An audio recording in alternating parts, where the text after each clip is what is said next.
Hi, my friend. It's David Ault, and I want to thank you for taking the time to come and be with me here on The Gathering. It means a great deal that you spend a few minutes of your time going on spiritual explorations with me.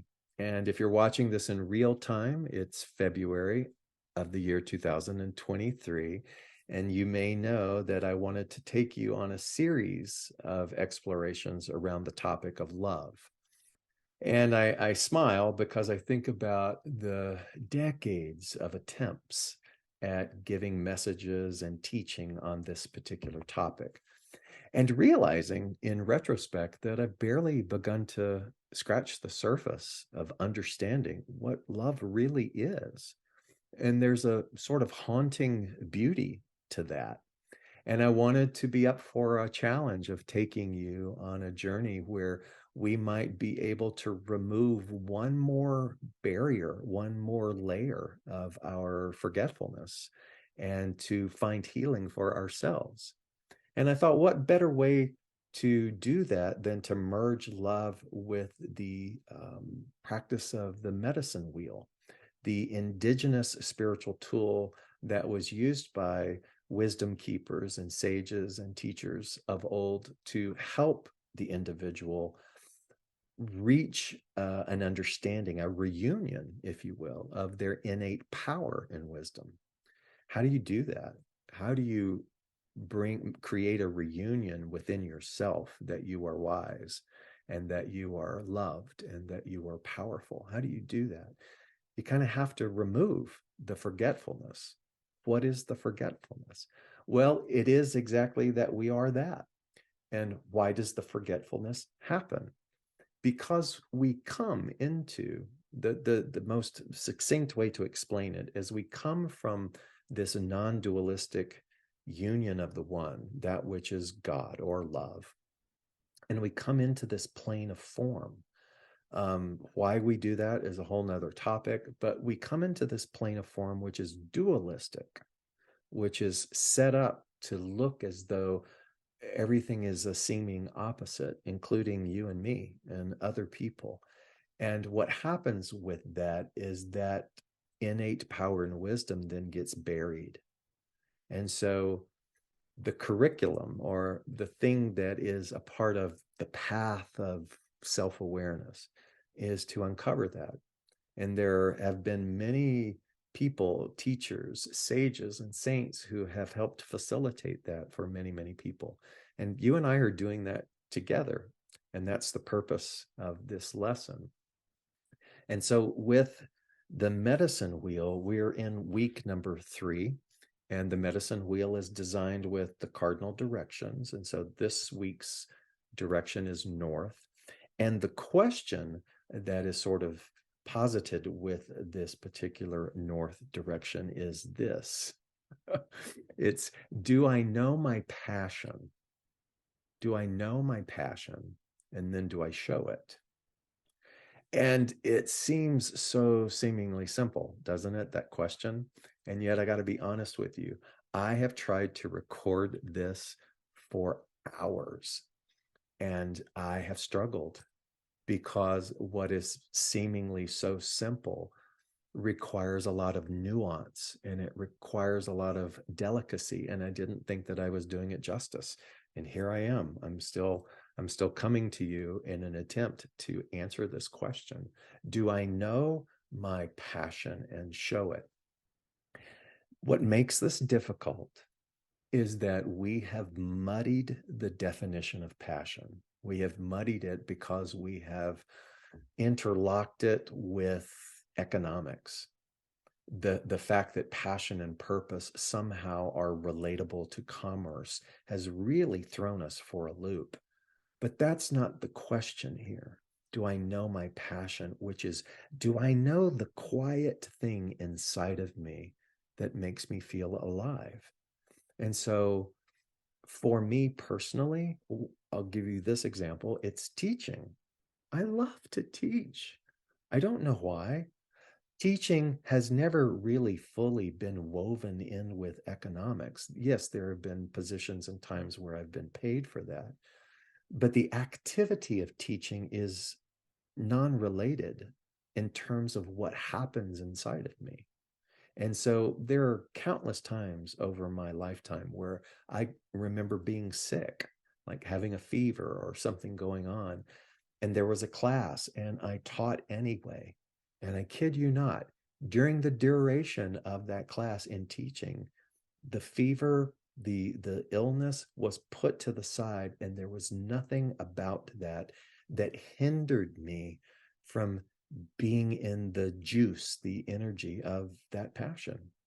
And when the class would be over, it would come back and I would deal with it. But that's an example. So passion. So there are people who have that. It's where they describe when you're in it, you lose all track of time. So people do that with gardening. People do that with cooking, cooking just for the sake of cooking or cooking for other people. People do that when they are involved in the arts, painting and sculpting, sometimes writing. There's so many different things that represent this personal passion. It's not bound to economics. It's bound to a thing that quietly makes you light up inside. And so that's what this North Direction question is asking you. Do you know what that is? And if you do, are you showing it? Meaning, are you utilizing it? Are you making space for it? And what happens is sometimes that thing, which is the thing that lights us up, we don't make space for it because it's not bringing in a paycheck. And it sounds so crude and dismissive to put it that way, but that's really what has happened. We become so economic driven, so commerce focused, that these things, these quiet things that replenish us, get lost. For some people, passion is simply breathing ocean air and walking along the shore. And then life can become so convoluted that you never make it to the ocean, or years go by and you don't give yourself the gift of that passion, of the communion with the water and with the resonance and with the waves crashing, with the ions that are emanating. You don't give yourself that.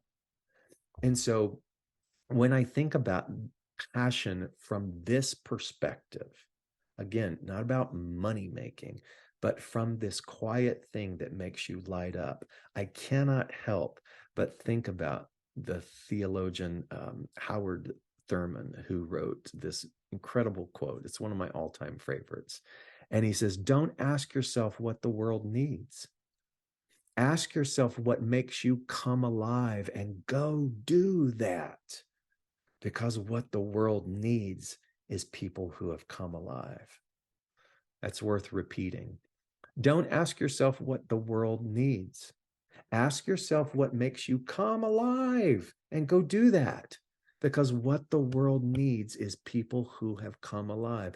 That quote is worthy of breaking down, because the first part says, don't ask yourself what the world needs. To me, that's saying, don't get caught in crafting a life solely driven around commerce. The things that society may need that you can profit from. Don't start your journey that way. Don't ask what the world needs. Ask yourself. Remember the North question in the medicine wheel. Ask yourself what makes you come alive and go do that thing. And so what happens then when you do that thing? Well, here's where it's very delicate, and here's where I need you to listen with an open heart.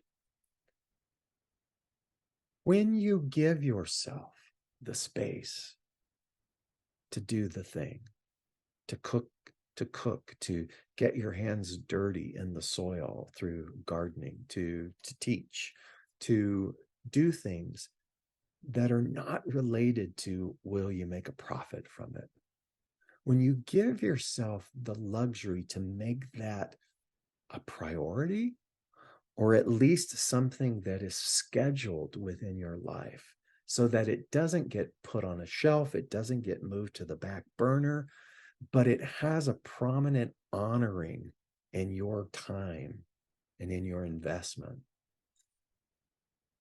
That what that does is, without you realizing it, is that the ignition, the lighting up, the feeding of your soul, the love that you are giving yourself loves others.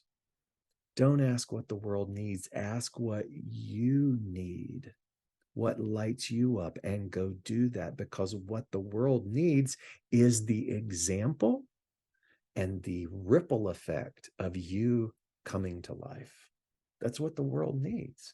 Now, does that mean then that you and I don't go and raise the money and do the things and, handle economics? No, it's not a dismissing. It's not an either or. It's a merger of this. You see, it's not getting so caught up that your art becomes your job or your passion gets wound up in your bank account. It's that you love. Remember, the topic of the month is love.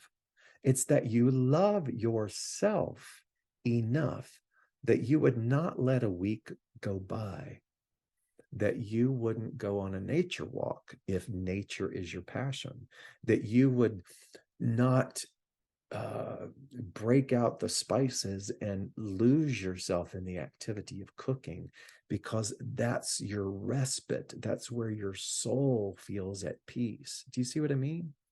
It could be your passion could be reading a book. Your passion could be meditation. Your passion could be gardening and all kinds of things, drawing, whatever it is, writing poetry. Do that. Do that. And even though it may feel the ego or whatever that dualistic voice is that says you're wasting your time, that you do the thing in spite of that. That's the whole message this week. The whole message via the beautiful, brilliant Howard Thurman and the medicine wheel. Do you know what your passion is? Do you know the thing that feeds your soul? And if so, are you showing it? Are you showing up for it? Because what happens is, by you doing that, you are, without proselytizing, without physical formality, you are helping the planet heal. We don't talk enough about that because we get caught a lot of times in the tangibilities. It's like, well, how am I helping? How am I serving? How am I doing? And one of the ways that's been dismissed is the activity of honoring your passion. So this may require you to sit down and to contemplate this and to make a list of the things that don't feel like work, the things that you lose yourself in, the things that bring you joy. And with regards to love, this is a very potent and important activity that needs to be implemented. That's the whole lesson for today. And it took me took me hours to get it this simplified and this locked down. But I feel like maybe this is the best approach now. I think I just did this topic a little bit of justice.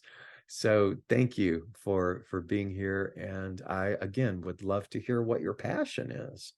And I would love to hear perhaps what obstacles that you are perceiving or experiencing that are preventing you from showing it. And how can we bring solution to that? Much love. What a journey. What a journey this is all for us. I love you. Go do your passion. Thanks.